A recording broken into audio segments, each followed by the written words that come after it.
Hai sahabat semua, jumpa lagi di channel Ki Jangker X. Pada cerita horor, cerita misteri kali ini kita akan membawakan sebuah judul Mati Dimakan Nenek Grandong akibat semasa hidup sering dan suka menyakiti anak-anak yatim piatu.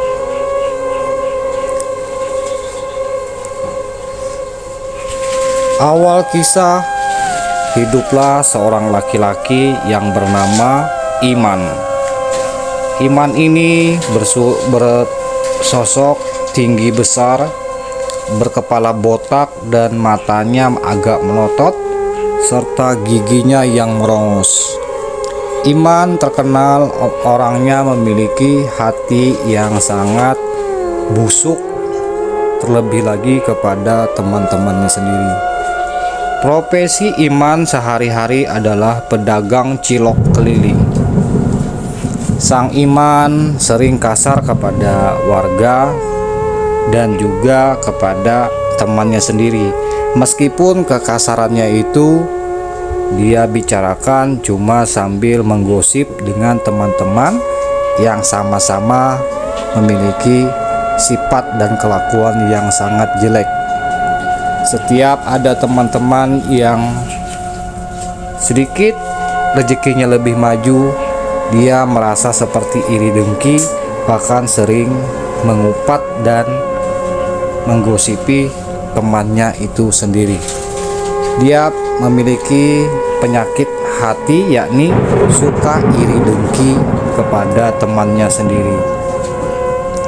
Jadi pada suatu hari Sang Iman sedang berjualan cilok di sekolahan dekat rumahnya. Sang Iman sedang asik menjuali orang-orang ataupun anak-anak sekolah yang berbelanja di tempat dia.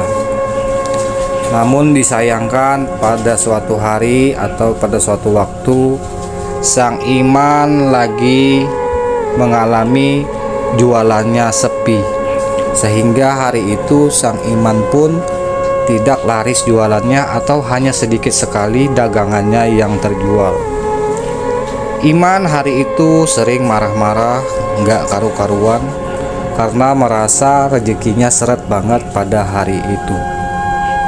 Pada sampai waktu ketika Sang Iman sedang memperbaiki posisi gerobak yang dia pakai berjualan, tiba-tiba ada seorang anak yatim yang tidak memiliki uang yang kepengen makan dagangan yang dijual oleh si Iman.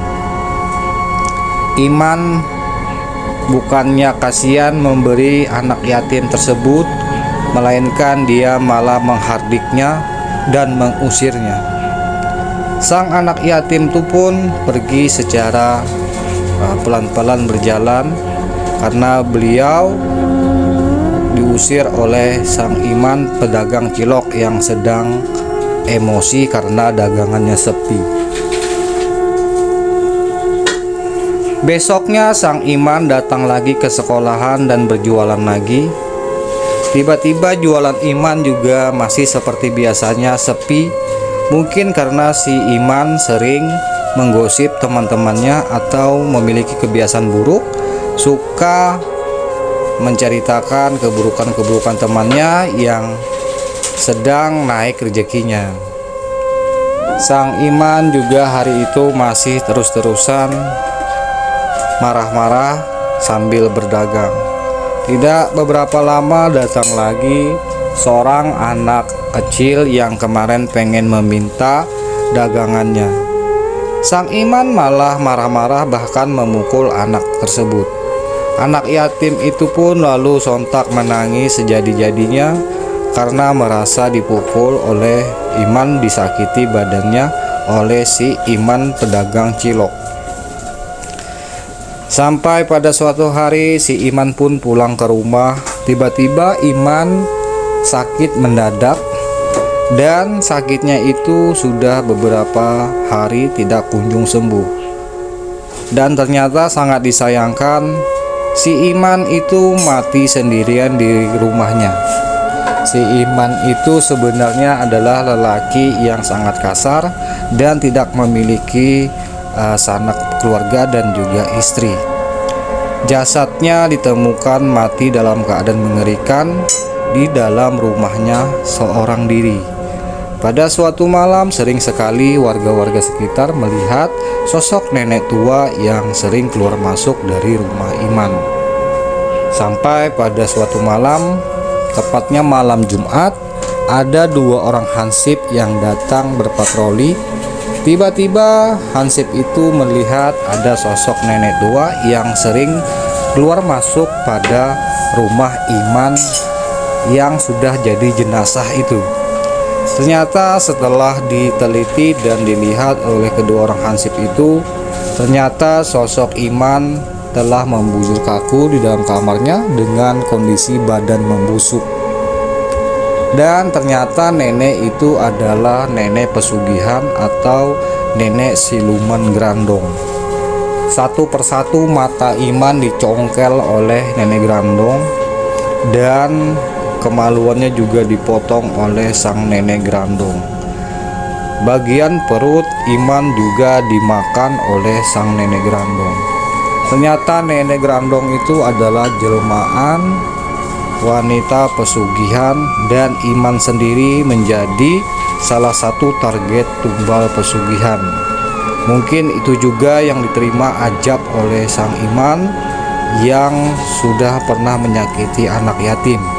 Di saat dagangannya sepi, bukan bersedekah malah menghardik anak yatim yang tidak memiliki uang untuk berbelanja cilok yang dia jual. Semoga cerita singkat ini bisa membawa kesadaran diri kita untuk jangan semena-mena kepada anak yatim, terlebih lagi anak yatim piatu yang tidak memiliki uang untuk belanja sehari-hari. Semoga kita dilembutkan hati agar tidak pelit dan tidak serakah kepada harta dunia. Salam pencinta horor Ki Jangker X. Sampai jumpa di episode selanjutnya.